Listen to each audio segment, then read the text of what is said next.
Happy Theme Thursday, Dolly friends. I'm here on Friday morning before I head off to work to show a few of my babies and just step back for a while and have quiet time. So, yeah, I wanted to show you Lakelyn. Babies with Babies, I think, was part of, or Dollies with Dollies, something like that was part of the theme. So I have my Lakelyn here with her little baby doll. And she is also doing the Wordy-Word and Roses part of Theme Thursday. Her little onesie says Mommy's Girl, and it has some deep pink and maroon roses on the front. And then she just has on a pair of little bloomers, because I don't like to cover up these little feet.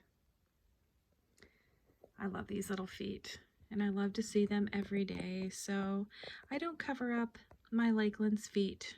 I just put a blanket on her if I think she's getting cold. So there's Lakelyn, and I just put a little knit hat on her head. And look at these little wisps of hair coming out of her hat. Can you see them? So cute. She is such an angel baby. So thankful for her. And I thought you'd enjoy seeing her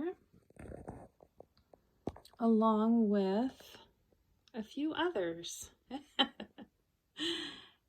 So yeah, what a fun theme. And I hope all my Dolly friends have a wonderful Mother's Day weekend. Whether you are mothers to babies, little babies, dollies, grown children, foster mothers, mothers to other people's children, however you are a mother, even if it's with just our sweet and most perfect reborn babies, happy Mother's Day to all of you. And I'm sending lots of love your way. And I have a little book here about mothers. It's called The Little Big Book for Moms. And I wanted to read a little story, if I can get through it, while I'm holding this. Let me see. Mortal Terrors of Motherhood. Oh, and of course I would drop it. Sure I would. Why not? Okay, let's see if I can do this. And I'll just show you. My hand's a little shaky, so let's see if I can prop this book. I will show you Lakelyn. Oh goodness. I'm making a mess of this, aren't I? Here we go. Just hit the dislike button. I've been getting a lot of that lately. Just hit the dislike button. Okay.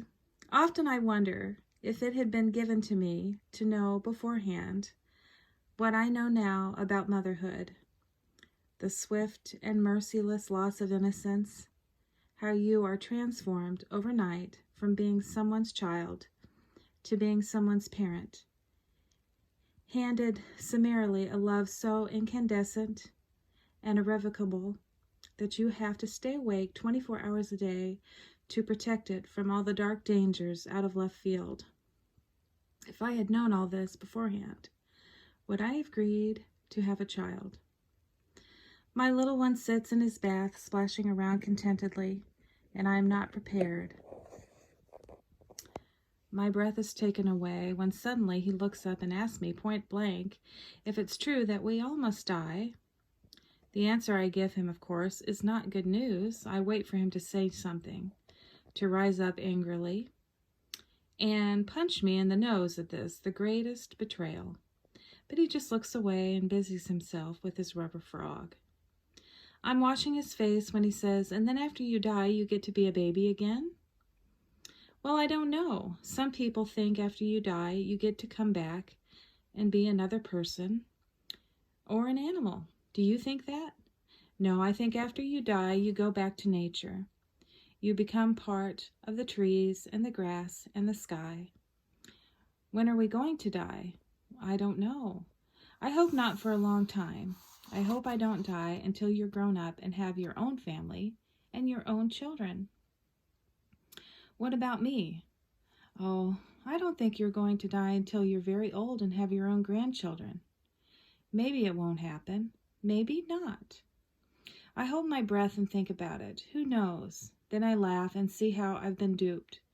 Duped by the cunning and perfect beauty of nature's system, which uses babies as a way of securing our allegiance to life, of commanding us to go forward and grow better, even though we are burdened with the certainty that in the end we must all return to dust.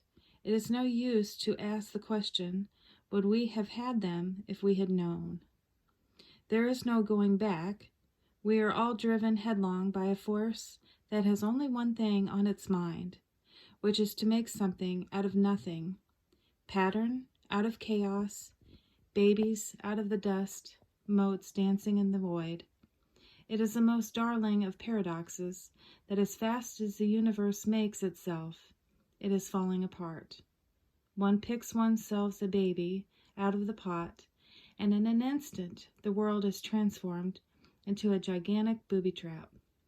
You are forced to see not only how heart-rendingly fragile a child is, but also that your own childhood is over, that there is an inevitable time limit to all things. Yet faced with this, do you throw your hands up in despair and sink down into lassitude and indifference? Certainly not. Because here before you is that which you would jump into a burning building or out of a speeding locomotive. For here before you, by a trick of light upon the bathwater, is the little stroke of genius. That face, the sign, the map to show you your next move, to lead you through the doors of your own mortal confines to where you will outlast yourself. Happy Mother's Day. So I've got to take a minute here to talk about Beth-Ann in this dress. Claudia, this dress is so gorgeous. And it's like you took Beth-Ann with you and had them measure her. It fits perfect everywhere. Like, she has 3/4 arms, and the sleeves on this dress fall perfectly down her arms and cover the cloth on the top of her arms. And as you can see, the neck is right flush where it needs to be. It doesn't hang too low. It buttoned perfectly in the back. It just fits her beautifully. And I'm excited. My mom will be here in a couple of weeks, and I'm not going to change Beth because my mom has got to see her in this dress.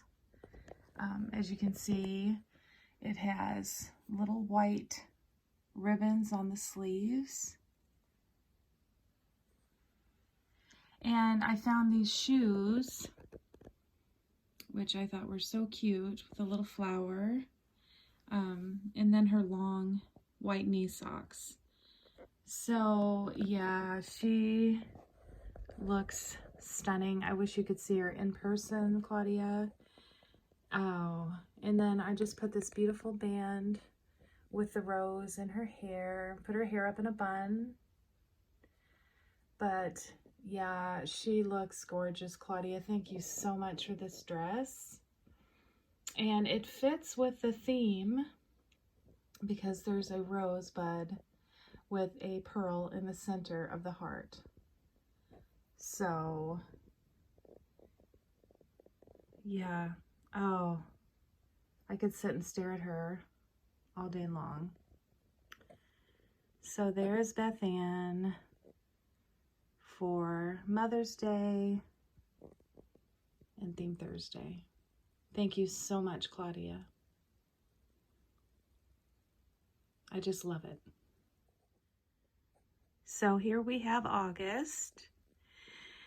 And for Mother's Day, for the theme, it was Wordy-Word, and the word was mom, or mama, mother, you know, for all the moms out there for Mother's Day. And I remembered this set. I've always loved this set, and Claudia sent me this. It's been, at least a year ago. And it is a navy blue romper. And if you look in the center, it says it's embroidered, "Thanks, Mom." And navy blue is my favorite color. And then it has a white polo shirt to match.